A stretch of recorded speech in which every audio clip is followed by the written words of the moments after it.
up until like 2015, when Pat Venditte kind of came out as being the ambidextrous pitcher, most of us probably just thought of being an ambidextrous pitcher as something that's kind of fun, but nobody actually does. Yeah. But as I was researching this topic, it's hard enough to make the majors with one arm.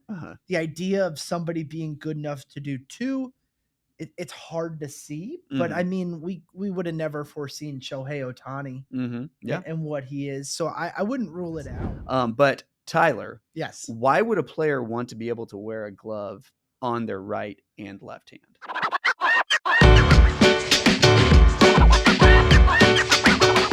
Welcome in. I am Ben Loafman, your host of the Just Gloves Beyond the Glove podcast. And I'm joined here for this early February edition with Tyler Amble, the host of our sister site's Just Bats podcast, Batter Up. Tyler, welcome in, man. Thanks, Ben. I'm stoked to be here today. Yeah, we got a great topic. It's going to be a unique and quirky subject today, which actually reminds me, if any listeners have a topic that they'd like us to crunch, or maybe someone they'd like to hear us interview, please contact us. Or if you're watching on YouTube, write a comment on the YouTube video. We'd love your guys' feedback with where you'd like to go with some of these episodes on our podcast. So back to the subject. We're going to be talking today about ambidextrous gloves.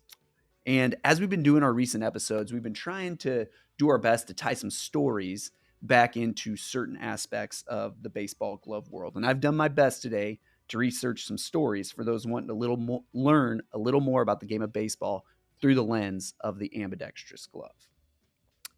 And I'm going to start off with a little scenario for everyone out there. So I always find it that this question gets brought up a lot with us working with like a baseball sporting goods company. People ask me, if I could be any type of professional baseball player, what would I be? But before I answer, Tyler, I want to know how you would answer that question. Yeah, so that's a great question. And it's a question I think most young baseball players and enthusiasts grow up, fantasizing about. Mm-hmm. And for me, as a child and as a young player, I grew up fantasizing about being the second baseman for the Kansas City Royals. Love it. Which might be one of the least desirable positions or dreams of any major league team out there. But being in Kansas City, being a second baseman myself, that was always my dream. Looking at it now, post career, I think it would be so much fun to be the left fielder for the Boston Red Sox and to learn the wall and just play in the shadow of the green monster. Okay. There's something about it. I mean, Manny obviously did it for a decade with a water bottle in his back pocket and made it look hard.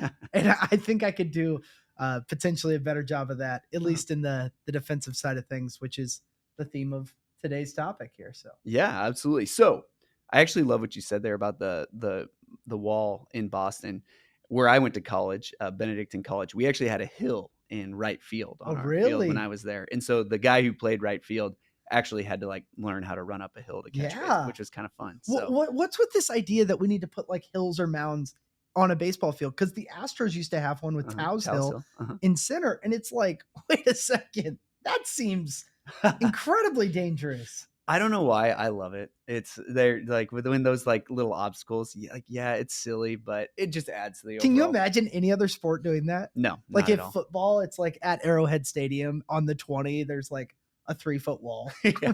Or like we're playing basketball and we're at the Staples Center and right outside the 3-point line, there's like a 2-foot elevation. No, it doesn't sound right for any other sport, but that's why baseball can do anything. The quirks of baseball stadiums. I think that's a future podcast discussion. We could absolutely, but the way that I have usually answered that is I would tell people, I'm like, I want to be a crafty bullpen reliever. I don't know why, but there's just something about that guy who, team's down 8 runs. It's like, we just need someone to clean up this game. I love that. Are you going like submarine? Are you like a weird, funky delivery? I'm going to do whatever I can to get on the field. So if like you tell me what to do, tell me how high you want me to jump and I'll do it. Okay. So with, except for velocity, I'm going to guess that the velocity is going to top out at like 72. Okay. So, but yeah, if I got to throw submarine, I'm going to do it. But I think that if I knew at 10 years old what I know now and had a little bit of a wild streak in me, I could have pursued that dream hard, and I would have done it by trying to throw with both my left and my right hand. I'm a natural Look at natural that. right-hander, and if I could have thrown with my left, you could have called me an ambidextrous pitcher. Look at that. And within the last decade, the phenomenon of the ambidextrous glove has actually been kind of in vogue. And thanks to Pat Venditte, who pitched in Major League Baseball from 2015 to 2020. I know with the A's and the Marlins for a little bit. And it was his glove that enraptured us. They had pictures. I'll see if Adam, our producer, will throw it up here on the screen for us and for those watching on YouTube. But it's a beautiful, it's like kind of a maze looking at it if you see it there. It's just that Yeah. real different design made by Mizuno. But Ben, the, have you ever made like an AI image or like asked AI to create something? I have not. That looks like an AI image of like, hey, make me a baseball glove. Yeah. And it just like, Yeah. No, that's funny. I haven't thought about that, but I have seen you do it, and Yeah. that does look exactly a like lot something of what they look like. that they would come up with. That's really funny. But up until like 2015, when Pat Venditte kind of came out as being the ambidextrous pitcher, most of us probably just thought of being an ambidextrous pitcher as something that's kind of fun, but Yeah. nobody actually does. Yeah. But as I was researching this topic, it's kind of funny. Baseball has a history of guys throwing ambidextrously. So way more than most people would probably think. But before we get to those stories, we do got to go over we got to go over the nuts and bolts of the Let's do glove. it. So Tyler, why don't you go ahead? We actually have an ambidextrous glove here for you guys. If you're watching on YouTube, Tyler's got it up here. He's going to show it off for everybody. Now, the first thing I notice right Mhm. off the bat with this Akadema glove Yeah. is that it's the finger stalls. There's 6 Mhm. finger Yep. stalls right there. Absolutely. So And I'm not seeing any webbing.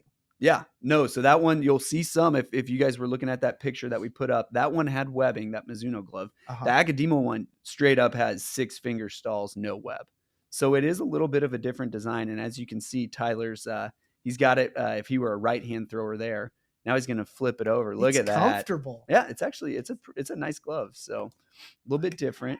But one of the main things with the ambidextrous glove, I would say like the first basic is that it can be worn obviously on either your left or your right hand. And yeah, Tyler's been modeling it there for us. But Tyler, Yes. why would a player want to be able to wear a glove on their right and left hand? Now, I can't think of a reason outside of a pitcher. Mm-hmm. Yeah. Maybe no, I can't think of any reason outside of a pitcher. But as a pitcher, you could gain an advantage on the upcoming hitters, assuming you're not forced to designate, which you're not until the batter gets into the box, I believe, which side you're going to pitch with. You would be able to throw righty to righties and lefty to lefties, which is a pretty well-known advantage. Basically, the ball's coming out from behind your head or curveballs are breaking, away from your body. So the platoon advantage, having that direct side-on-side advantage almost always favors the pitcher. So being able to do that, especially in an era where you've got to pitch to 3 hitters now in baseball, being able to switch there instead of just having the lefty specialist comes in, gets the lefty out, and then is subbed out. Pitching would be the main advantage for an ambidextrous player. Yeah. From everything I could tell. Yeah, I was kind of funny as I was thinking in my head. I was like, would this benefit any other player? And I was like, maybe if there was a ball hit down the right field line and the right fielder chased after it. And at that point I was like, maybe if they like no, it was like they just dropped their glove, I guess, if they could throw equally as well with both hands. So yeah, there is no other position that would really benefit. Yeah. But the basics are that the basics of the glove is you can wear it on your right or your left hand. You do it so that you can earn that platoon advantage if you're pitching, and it's not going to benefit any other position. So it's strictly going to be for pitchers out there. If you've already been practicing looking for an ambidextrous glove, we do have it here. Now, Ben, I don't know the rule behind this, but an ambidextrous pitcher versus a switch hitter. Do you know who would have to declare first or how that would work? So we got the Pat Venditte rule for ambidextrous pitchers within Major League Baseball. What that rule calls for is that if you have an ambidextrous pitcher that is going to face a switch hitter, the pitcher has to declare before the batter gets to the plate. They have to say, hey, I'm throwing right hand, or they got to flip it around and go, hey, I'm throwing left-handed this at bat. Then the switch hitter is able to make his decision on which way he's going to bat. That makes sense. I Yeah. mean, you have to have one side or the other. Mhm. You can't just keep playing this game of cat and mouse until Yeah. you know. And I think the reason that it did come about is because there was a super awkward situation Yeah. where a switch hitter was coming to the plate. You have Pat Venditte, ambidextrous pitcher, and they were just playing this like back and forth game of switching around till one was going to let up. So hilarious situation Yeah. leads to a necessary rule, I guess. Do you think an ambidextrous pitcher, and I'm going completely off the script You're here, good. you know, guy on first base, Mhm. maybe he just throws left-handed, like as a pickoff measure, as a Yeah. hold him on, as that, even if the batter's right-handed? Uh-huh. That'd be interesting. Yeah, he's Your just move gotta, would have to be really good. but yeah. Yeah. You have to have a wicked move to first base. Yeah. But that's that's funny. The mind's rolling right now Oh, thinking about. I'm all in on the creativity that this provides. Nice. All right. So now we got the nitty-gritty out of the way. What is the ambidextrous glove? Now I think we're going to get to a little bit more of the more interesting part, which is some of the stories about some of the men who have pitched ambidextrously at baseball's highest level. So I found this blog post that was written by a man, Bill Francis, and it was on the National Baseball Hall of Fame website. And there are actually 4 pitchers from the late 1800s that are cited as throwing in their careers with both their right and their left hands. Oh, wow. So we got 4 names. We got Tony Mullane, Larry Corcoran, Elton the Icebox Chamberlain, and George Wheeler. So you have heard of none of those guys, is going to be my guess. Is that right? That is absolutely correct. And well, they played in the late 1800s, so it makes sense. And the other thing that I love, I'm a baseball reference rat. These guys have incredible baseball reference pages. So underneath the part on Baseball Reference where they mention if they throw with their right or left hand, they have a really awkward note that says something along the lines of, he sometimes threw with his other hand during a few games. It's pretty incredible note. But the best story, ambidextrous story of all these guys came from the first name I said, which is Tony Mullane. And it sounded like Mullane had some arm trouble during his career. So that would obviously lead, he was a natural righty, to maybe think about throwing with his left hand. And then, so during the mid 1890s, he was pitching for the Baltimore Orioles, and he actually had a Hall of Fame teammate named Huey Jennings. Huey Jennings would later go on to be elected to the Baseball Hall of Fame. And the way that Huey Jennings told it, Tony Mullane told him that pitching ambidextrous was easy, which seems like a huge claim. Easy. Yeah. So the story goes that Huey Jennings reports that during a game, Mullane was called on to to be a reliever. And this usual righty, Tony Mullane, tells the team, I love this part, he informs the team that he's about to put on a clinic throwing left-handed. And it's like, okay, like, all right, get out there and do it, bud. So Jennings recalled that Mullane got in. Not only did he throw with his left hand, but he threw a bender. He was going to come in and throw a curveball. Yeah. So he's like completely up in the ante here. And I have to do a direct quote.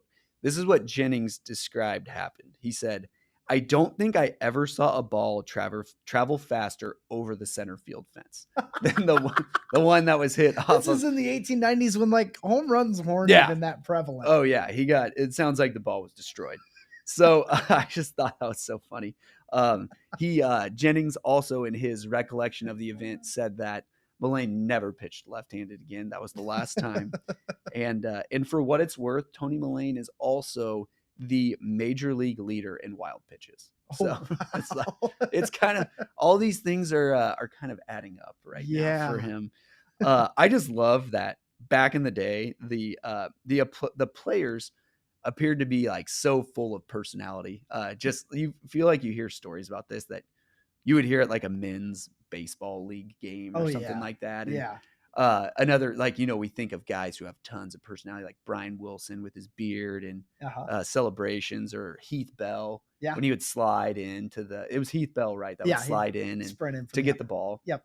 And it's like, I don't even think those guys would have stood out in the late 1890s. There were guys fighting all kinds of wild stuff back then. So, but I loved that. The ambidextrous pitcher was it got kicked off well in the 1890s. That's So, beautiful. I love his confidence. To yeah, be like, I'm gonna put on a clinic right now. yeah, no, what a guy.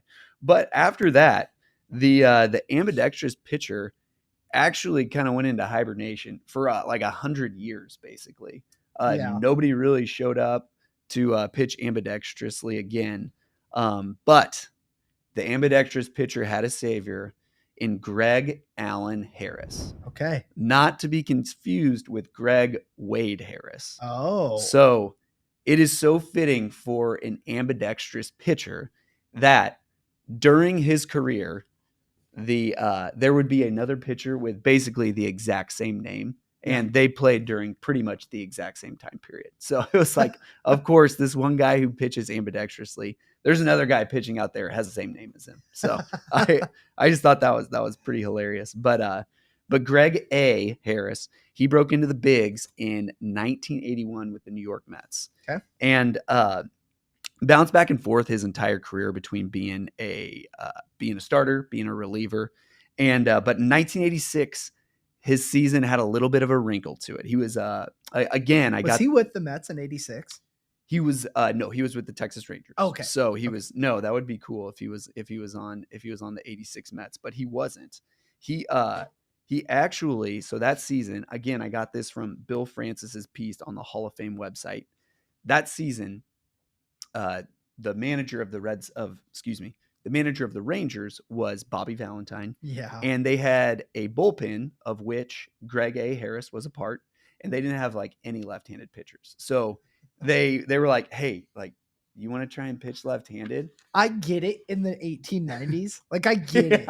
I don't get it in the 1980s. Yeah, this is 1986, which is pretty hilarious. So they have this all set up, and they're like, okay, we want you to try to pitch left-handed. There's three benchmarks that you have to hit if we're going to let you pitch left-handed in the game. I know this is like kind of wild. So requirement number 1, throw 80 miles an hour left-handed. Okay. So again, Greg was a usual righty, had to throw 80 miles an hour. So that's a fastball left-handed. Number 2, he had to be able to throw a curveball left-handed. Okay. And then number 3, you had to throw 25 out of 30 pitches from the left side for a strike, which actually sounds pretty difficult because I'm going to guess that there are a number of 30-pitch bullpens that get thrown. Yeah. And they're not getting 25 out of 30 for strike. So, and I imagine that curveball is not dropping in. No, too often. Definitely not. But within a month and a half, this story reports that Greg passed all 3 tests for the Rangers, only to find out that they weren't even going to use him in the bullpen. So did he never get a pitch left-handed in the game? So Bobby, not in 1986. It's kind of funny that he did all that and nothing happened. But on September 28th, 1995. There we go. The end of the season. No. September 28th, 1995. So this is almost a decade later. Yeah. Greg A. Harris, he's pitching for the Montreal Expos. And this ended up being his penultimate Major League Baseball appearance pitching. Yeah. They were down big, the Montreal Expos. They were not a great team. And they were down big. And this is the year after the strike. So we're in 95. You're right. Yeah. So we're so on this date, they're down in the late innings to the Cincinnati Reds. And his manager brought him in. And they gave him the green light. They said, "Hey, if you want to throw left-handed, you can throw left-handed this game." And so I'll set the scene. They're in Montreal, in the Olympic Stadium, which is called the Big O. They call it up there, and it's still standing to this day. I didn't know that, but it's kind of cool. I think there's a Canadian football team that actually still plays in the Big O. So no one's there, as we mentioned earlier. They won 66 games in 1995. So pretty rough team. But those who are in the stands, they seem to know what's up. There must have been some buzz that if Greg A., if he came into the game and there was a gap in the score, he was going to turn around and throw left-handed. Yes. So sure enough, he gets in the game and a lefty batter walks to the batter's box. And I was watching the video, and it appeared that he walked the first guy on 4 straight. The first lefty Oh, batter he faced. shoot. Yep. That means 25 of his next 26 pitches had to Yeah. be strikes. But another lefty came up during the game, and don't you worry, he ambushed the strike zone, got his first career Let's left-handed strike. go. And if you guys want as well, those watching on YouTube, we have a picture of Greg A. Harris's glove that's shown up there. We're gonna get it here for Tyler too. But after, so that lefty got up, the second lefty got up, and he eventually ends up just tapping a ball right to Greg. Greg throws it to first base, and he gets an out. Left-handed? Oh yeah. Yeah. Okay. He gets out of the inning and comes off the field to an absolute ruckus crowd. You know, as I think there were 12 grand at the stadium that day, and as wild a crowd as they can get, they were there. A But standing Big O. yeah, standing Big O. There you go. But no, it was a great. Yeah, it was awesome to see that. But if you were able to see Greg's glove, it's pretty cool because Pat Venditte's glove, it was also a Mizuno.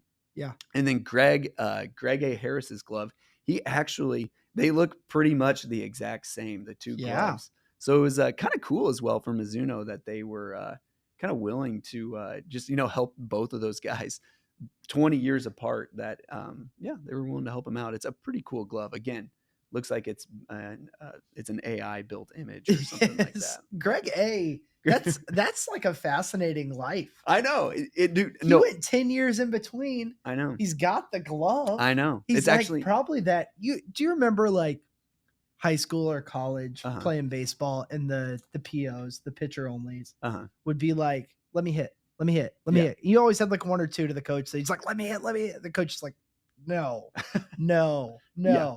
I feel like Greg A. was probably that way about throwing left-handed. Yeah, Finally wore him down by the end of like 95 in Montreal. And they're just like, go pit. Fine. That's go funny. for it. So I'm glad that you brought that up, that he has such an interesting life, because Greg A., I love that we're calling him Greg A. too. Yeah. He seems like a fantastic dude because he was being interviewed about his glove. His glove's in the Hall of Fame right now, his ambidextrous glove. Cool. And he mentioned just how excited he is that the Hall of Fame's willing to, acknowledge like unique, fun things that happened and how much he appreciated them. And he had a final quote that they put in the article that I read, and he goes, "I'm just glad that my left hand was able to make it into the Hall of Fame because my right hand definitely wasn't going to do it." So it's like, he's got humility's good. I know. Yeah. No, he seems like a great guy. I'd love to. If anybody knows Greg A., set him up with us. We would love to talk to Greg that would A. be Harris. so That'd cool. Be a great one. Yeah. But yeah. What do you think, man? Talking about ambidextrous gloves today, are you more knowledgeable than you were before when we started? I am 100% more knowledgeable. Even though I came on claiming to be an expert, I had no expertise in ambidextrous gloves. The idea is fascinating. Yeah. It's hard enough to make the majors with one arm. The idea of somebody being good enough to do two, it's hard to see. But I mean, we would have never foreseen Shohei Ohtani Yeah. and what he is. So I wouldn't rule it out. So I'm actually glad that you bring that up, because right now for Mississippi State, you bring up Shohei, so kind of next generation type athlete. There is a pitcher for Mississippi State. His name is Jurangelo Senche, I believe is how you say his last name. And he actually tosses with both hands. And I was looking at a video. He throws over 90 with both his right and his left hand. That'll play. So it's pretty cool.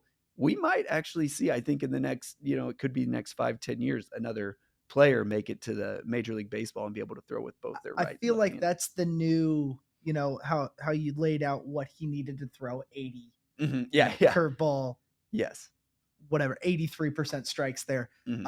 Throwing 90, I think is pretty much the bare minimum to get into the majors now. So to be able to do that both sides, I mean, that chance exists. And I think there's probably a likelihood we see it again.